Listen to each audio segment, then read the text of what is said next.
Hey ladies and gentlemen, Steven here from Redolessence. Welcome back to another video. I hope you're all doing well. Thank you so much for joining me today. And today it is my pleasure to be discussing a new discovery of mine. This is an awesome, spicy, woodsy, patchouli, and fruity fragrance. It's by a company called Loumari Paris, and the fragrance itself, it's called Saja. I'm excited to give you my thoughts on it, so make sure to stay tuned.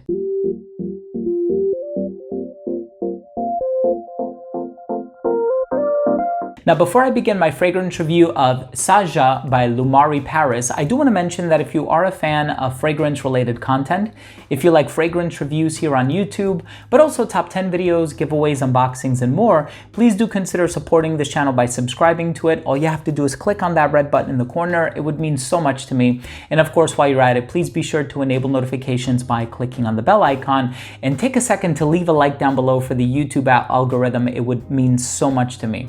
So this is a fragrance that is relatively new. It's called Saja. Saja is an Arabic word.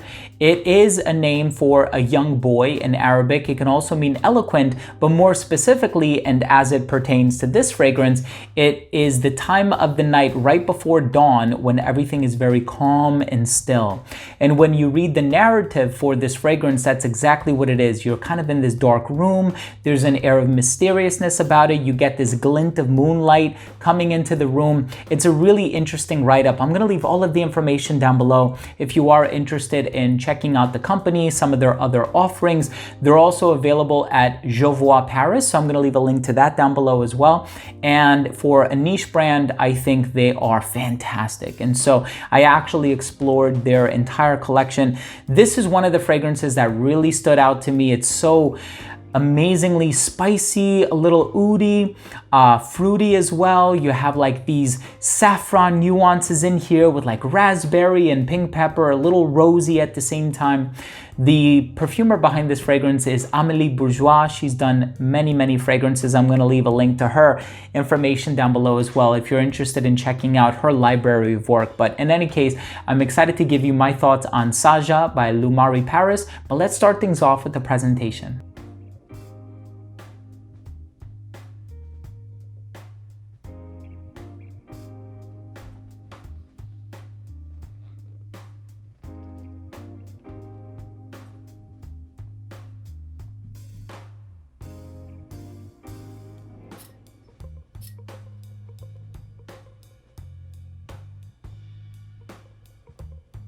So right in the opening of this fragrance, you do get the woods and the spices. So you kind of have like this agarwood dried down, which is not animalic.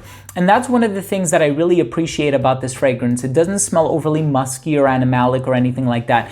But you have the presence of the woods in the base, but they're gently accented by this note of saffron that is found in the fragrance. Now, in my experience, and I think the way that it functions in this fragrance as well, is when you have saffron, it can kind of add like this leathery component. So at times it's a little spicy, at times it's a little leathery, but ultimately it's very flavorful. And you also have that working in tandem with those fruity and rosy components that are in the top and in the heart. Now, in the heart, you really have this gentle combination of violet and rose, but I think it's like 75% rose, 25% violet, because I'm really getting more of that rose in here than anything else. And it's a very natural smelling rose, but it doesn't take away from the fruits that are used in here, specifically the raspberry. So it opens up a little sweet, a little jammy, kind of has that red hue about it. And I think the pink berries in the opening have a lot to do with that too. So I think they're working in combination with not just the raspberry to kind of fulfill that red vibe that I get from it, but pink berries or pink pepper also give off a rosy smell. So they're actually working in tandem with the real rose that is being used in the heart of this composition as well. So this fragrance has like 2 or 3 very notable stages. So it opens up very bright and flavorful, a little bit on the rosy side, a little bit of citrus in the opening. As it dries down, I feel like the spiciness comes out a little bit more. The citrus starts to die out, and you definitely get that rosy presence in the heart. And then in the dry down, the resolute woods and the spices really come to the fore, and that's what you're going to get from this fragrance. It's a little ambery at the same time, so you kind of have like that mysterious, exotic, ambery warmth that's residing in the base, which I think is a really nice touch to this fragrance. And as I smell this fragrance, I tried to remind myself of the ad copy and the narrative of the fragrance, which is, you know, you're in this dark room, it's right before dawn, and there's a calm and still about the environment, and there's just like this general aura of serenity, but you still have the illustrious nature of, you know, the things that are all around you. If you peer outside of the window, you have the wildlife, the plant life, and it's just this really cool fragrance. Not cool in terms of the way that it smells, but in terms of the way that the message is being transcended through the perfume and conveyed through, you know, the olfactory powers of the fragrance. But I love the way that this one smells. If you are a fan of rosy, spicy, and fruity fragrances with a nice touch of oud in the base, you're going to love this fragrance. Definitely smells very exotic. It smells like it would appeal to an Eastern sentiment, but honestly, it's the type of fragrance that I love to wear as well, especially if it's like a cool evening or a cool night, not necessarily before dawn, which is kind of what this story is based around, but I personally really enjoy the smell of this fragrance. They have another one called Almeria, which I love. I wore it like 2 or 3 days in a row. I think that's going to be my next review from the brand. But this one is very well done, very well pieced together, an amazing composition by Amélie Bourgeois. Once again, all of the information is going to be down below. If you want to discover this brand a little bit further or maybe check out their other offerings, I'm also going to leave a link to their Instagram page down below as well. Let's go ahead and finish things off with my overall assessment. Now, first up, in terms of the uniqueness and the overall smell, I have smelled some other fragrances with oud, rose, and raspberry in them. A few Frederic Malls come to mind, but at the end of the day, this fragrance is unique in my opinion. There's just something about the spiciness and the rose and the pink pepper and that touch of citrus with those woods in the base, the violet. It's just a combination of all of these notes. When they come together, they kind of provide you with a novel olfactory experience. And although you might have smelled rose before or saffron, this fragrance is unique. The overall smell is very appealing. It's a little bit on the heavy side, so just be reminded of that, right? If you're looking for your bright, fresh, aquatic fragrances, this is quite different from that.